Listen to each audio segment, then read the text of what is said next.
Hello, everybody. So today we're going to do the part two of the Trump 2020 election series, in which I am going through state by state the states that Trump needs to win and to maintain from the states that he needs to keep winning that he won in 2016. Also, states that he could possibly win in 2020 if everything goes well.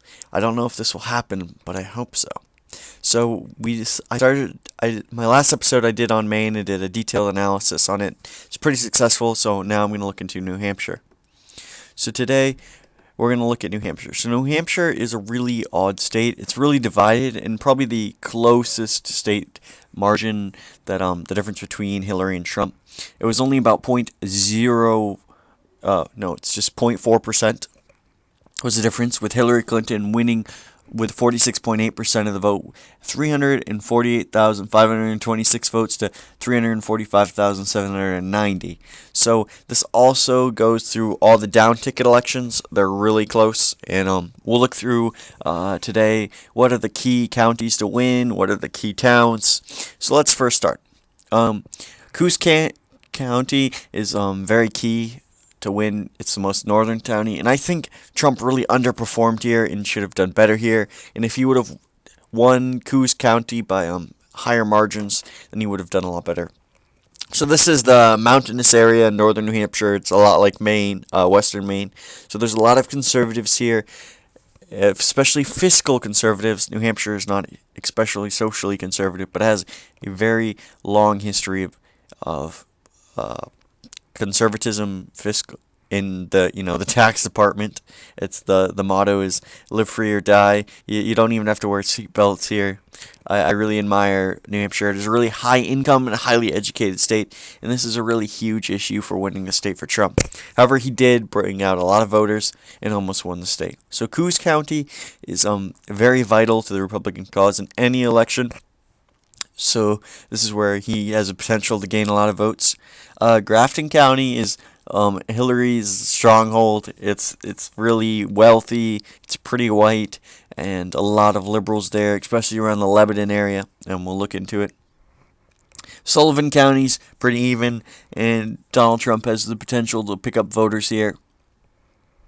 Chestershire, again, Boston suburb, essentially what it feels like around here. So a lot of rich, a lot of educated. And then Concord. Concord's where a lot of the diversity in New Hampshire is. So Concord's one of New Hampshire's largest cities. And however, the suburbs of Concord are really Republican, and Trump has an opportunity to pick up voters there too. He has a lot of opportunity in New Hampshire, but he can't blow it. So Manchester and Nashua are two large cities, and he won the areas around it drastically, so that's why this county's red. Same thing with Rockingham County. Belknap County, really Republican. Carroll County generally is, but he didn't do so well here, which I was kind of shocked about. Then the area around Dover. Dover is just your normal city. However, he did not lose Dover by that large of a margin, and has potential to pick up all counties. I would say that he has a good chance of picking up these three counties, except for Grafton County, which is definitely a stronghold. This area, Cheshire County, could be picked up if he can start appealing to higher income, more educated voters. So let's look into a more detailed view of this map. There's Hillary Clinton. This is the map over here to the right, but let's first look at the down ticket. So Maggie Hassan and Kelly Ayotte. Kelly Ayotte lost by just a couple, around 1,000 votes. So she had a huge opportunity to pick up a Republican Senate seat. I was so shocked when Maggie Hussein pulled it out in the end, because I thought that Kelly Ayotte would have a slight lead, but that didn't happen. Especially since the Republican governor won by a couple of percentage points. All these races are really close, except for the House, which I think is really gerrymandered. I think one of these could possibly go Republican if they redistricted it right, but they haven't. The state Senate, and especially the state House, is absolutely dominated by the Republicans. So at a local level, New Hampshire is very Republican. However, on a national level, they tend to vote Democrat, which is I think this is a possible area in which the Republican Party can grow. New Hampshire is still relatively white. There's not a whole lot of minorities. The big issue is liberals from Boston are migrating to the state. That's hence has turned the state blue. So, okay, let's go back to the Hillary Clinton Donald Trump map, and we'll look at this. So, as I said, this is where this Coos County, a lot of Republican votes they can probably get. It's rural, white, and those are the two biggest factors for Trump. He needs to get more votes out of here. Just a couple, maybe even just a couple hundred would help from Coos Canyon, because the real big area is the Republican belt, which runs north-south, just outside the cities. These towns are, moderate size, but Trump can really appeal to those white working class people who work in the cities.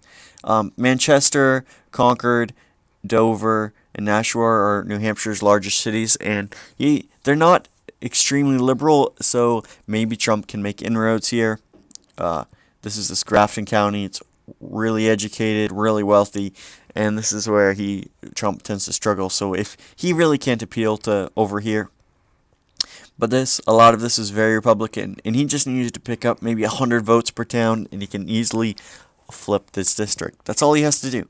I think New Hampshire is a really viable place for Trump to pick up votes, even though there's a lot of high income, a lot of educated people, and this, I think, is a really good opportunity for Trump. We're gonna take a quick look at the other three other New England states, but there's no way he can win Massachusetts. It's one of the most Democratic states. It's essentially rich and liberal. Same thing with Rhode Island. He surprisingly flipped county, which I was pleasantly surprised that he did this. Again, Connecticut, another liberal stronghold, especially Hartford, New Haven, Fairfield. Rich and educated, and a lot of minorities in Connecticut. So this is why you can't pick it up. Same thing with Massachusetts. But essentially, in Massachusetts, all you have to do is control Boston and the suburbs, and then you win the state. He failed to do this. More moderate Republicans can can win in Massachusetts still because of the fiscal conservatism. It's relatively weak now in Massachusetts, but still strong in New Hampshire. Hopefully, New Hampshire stays fiscally conservative, unlike Massachusetts. Vermont is I would argue, the most Democratic state in the Union. There's very few conservatives other than in Essex County, and even then, Bernie Sanders would probably devastate Trump in Vermont. It doesn't really matter because Vermont's such a small state. So thank you. So this concludes the New England portion of this series. If you guys have any questions, comments, please leave them down below, and feel free to like and subscribe to my channel. If you guys want more information, or do you want my videos faster, you can go on minds.com. You can see me at Twitter. You can also see I'm active on Reddit. I'm sorry if I use it to promote my videos. It's really tough to get a YouTube audience since I'm not, a professional YouTuber, and I just do this in my dorm room for some fun. So thank you guys for all listening. Have a great day.